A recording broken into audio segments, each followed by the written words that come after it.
Apache சமையல் spices இல்லா mutton குழம்பு. இதுக்கான இன்க்ரீடியன்ஸும் நான் இங்கே உங்களுக்கு கொடுத்துருக்கேன்.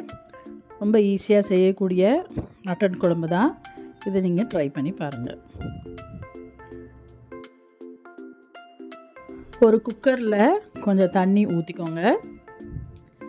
1/2 கிலோ மட்டன் நல்லா அந்த கொழுப்பெல்லாம் நீக்கிட்டு 4 டைம்ஸ் நான் வாஷ் பண்ணி வச்சுருக்கேன்.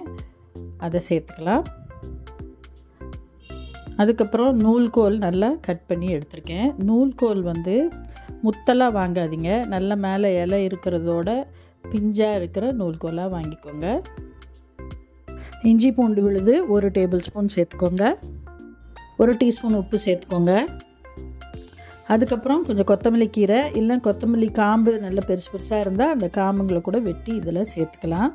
டேஸ்டியாக இருக்கும். இப்போ 1 டீஸ்பூன் மஞ்சத்தூள். இப்போ இந்த குக்கரை நம்ம மூடி ஒரு விசில் வந்த பிறகு 7 மினிட்ஸ் லோ ஃப்ளேமில் வச்சு எடுத்துட்டிங்கன்னா மட்டன் பூக்க வெந்துடும். இந்த மட்டன் வேகிறதுக்குள்ளே நாம் குழம்புக்கான மசாலாவை சைட் பை சைடு ரெடி பண்ணிக்கலாம்.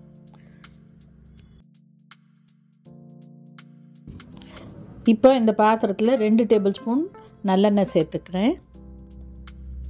இப்போ இந்த குழம்புக்கு பட்டை, கிராம்பு, ஏலக்காய் எதுவுமே நான் சேர்க்க போகிறதில்ல. இப்போ இந்த எண்ணெய் காஞ்ச உடனே 1 டேபிள் ஸ்பூன் நுணுக்கிய சோம்பு சேர்க்க போகிறேன். ஏன்னா சோம்பு நம்ம முழுசாக சேர்த்தோன்னா அது வாயில் கடிப்படும், அதனால் நம்ம நுணுக்கி சேர்த்துக்கலாம். இப்போ சோம்பு சேர்த்துட்டேன். சோம்பு ரொம்ப சீக்கிரம் தீஞ்சிரும், ஏன்னா அது பொடியாக இருக்கிறதுனால. ஸோ கையோடே நாம் வெட்டி வச்சுருக்கிற வெங்காயத்தை சேர்த்துக்கலாம்.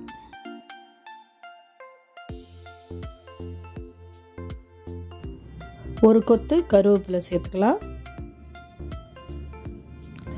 இப்போ இந்த வெங்காயத்தை நம்ம நல்லா வதக்கி எடுக்கலாம். ரொம்ப கோல்டன் ப்ரௌன் ஆகணும்னு அவசியம் இல்லை, அது நல்லா வதங்கி வரணும், அது போதும்.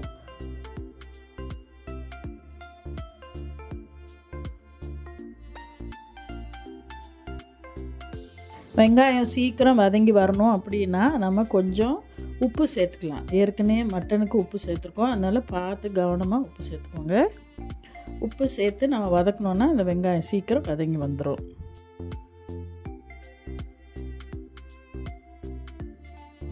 இப்போ பாருங்கள், வெங்காயம் வதங்கிருச்சு. இப்போ அரைச்சி வச்சுருக்க தக்காளியை நம்ம சேர்த்துக்கலாம். இந்த தக்காளியோட பச்சை வாசனை போகணும், அதனால் அது கொஞ்சம் கொதி வரட்டும். இந்த குழம்பு நம்ம புளி ஊற்றி செய்ய போகிறோம், அதனால் 4 தக்காளி கூட நம்ம சேர்த்துக்கலாம். இல்லை புளிப்பு உங்களுக்கு ஜாஸ்தி பிடிக்கும் அப்படின்னா இன்னும் கொஞ்சம் எக்ஸ்ட்ரா தக்காளி கூட நீங்கள் சேர்த்துக்கலாம். பட் இப்போ நான் சொல்லியிருக்க அளவு சரியாக இருக்கும். இப்போ தக்காளி நல்லா அந்த ஸ்மெல்லு போகிற வதங்கி வரட்டும். இப்போது நம்ம 1 டேபிள் ஸ்பூன் மிளகாத்தூள் சேர்த்துக்கலாம்.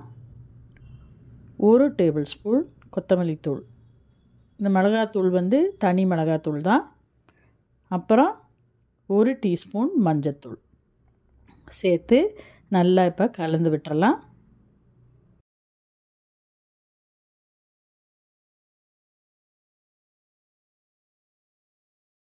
மசாலா கொஞ்சம் பொரிஞ்சு வந்ததும் தேவையான அளவு தண்ணி நம்ம சேர்த்துக்கலாம். சேர்த்துட்டு இப்போ இந்த குழம்ப நாம் கொஞ்சம் நேரம் லோ ஃப்ளேமில் கொதிக்க விடணும். ஏன்னா அந்த மிளகாய், மல்லித்தூள், பச்சை வாசனையெல்லாம் போகணும். அதுக்காக நாம் அதை கொஞ்சம் நேரம் கொதிக்க விடணும். இப்போ இதை கலந்து விட்டு மூடி போட்டு மூடி லோ ஃப்ளேமில் ஒரு 5 to 10 மினிட்ஸ் கொதிக்க விடலாம்.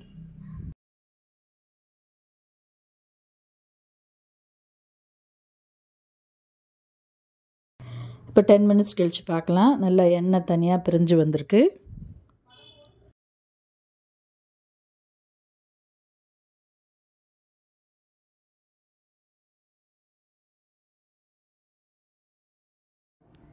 இந்த ஸ்டேஜில் ஏற்கனவே கரைச்சி வச்சுருக்க புளியை சேர்த்துக்கலாம்.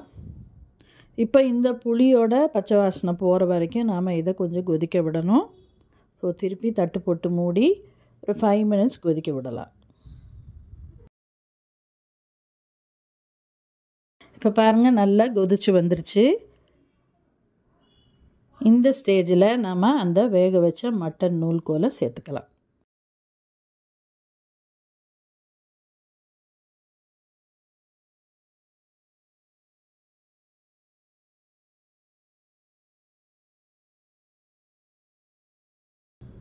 அந்த சூப்பு உங்களுக்கு யாருக்காவது கொடுக்கணுன்னா கொஞ்சம் எடுத்துகிட்டு கூட நீங்கள் சேர்க்கலாம். இல்லைன்னா அப்படியே சேர்த்துக்கிட்டிங்கன்னா இன்னும் குழம்பு ருசியாக இருக்கும். ஏன்னா மட்டன் சூப்போடு நம்ம செய்யும்போது.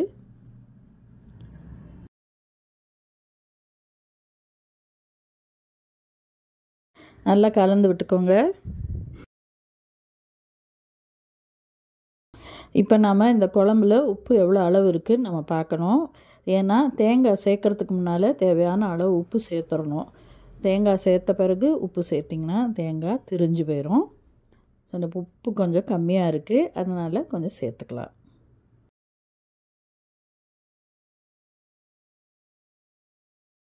உப்பு சேர்த்த பிறகு ஒரு வாட்டி நல்லா இதை கலந்து விட்டுறலாம். அதுக்கப்புறமா அரைச்சி வச்சுருக்க தேங்காவை நம்ம சேர்த்துக்கலாம். நல்லா மையாக அரைச்ச தேங்காவை இதில் சேர்த்துக்கலாம். இப்போது தேங்காய் சேர்த்துட்ட பிறகு ஒரு கொதி வந்த உடனே குழம்பு ரெடி ஆயிடுச்சு. நல்லா ஒன்று ஹாட் பேக்கில் நீங்கள் வைக்கலாம், இல்லைன்னா இதே பாத்திரத்தில் மூடி போட்டு வச்சு ஹாட்டாக சர்வ் பண்ணலாம். ரொம்ப டேஸ்டியாக இருக்கும். இந்த குழம்பு சப்பாத்தி, தோசை, இட்லி, அப்புறம் சாதம் எல்லாத்துக்குமே நல்லா பொருந்தி வரும்.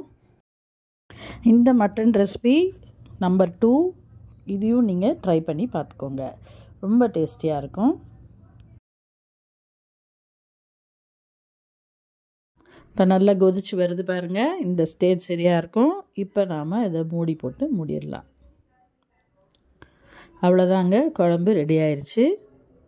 சுவையான ஸ்பைசஸ் இல்லாத மட்டன் புளிக்குழம்பு ரெடி. நீங்களும் இதை ட்ரை பண்ணி பார்த்துட்டு எனக்கு கமெண்ட்டில் சொல்லுங்கள்.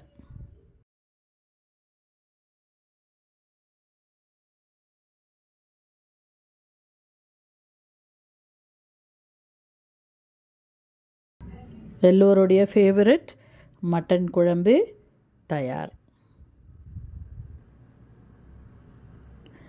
லைக் பண்ணுங்கள், ஷேர் பண்ணுங்கள், சப்ஸ்கிரைப் பண்ணுங்கள். Thank you very much.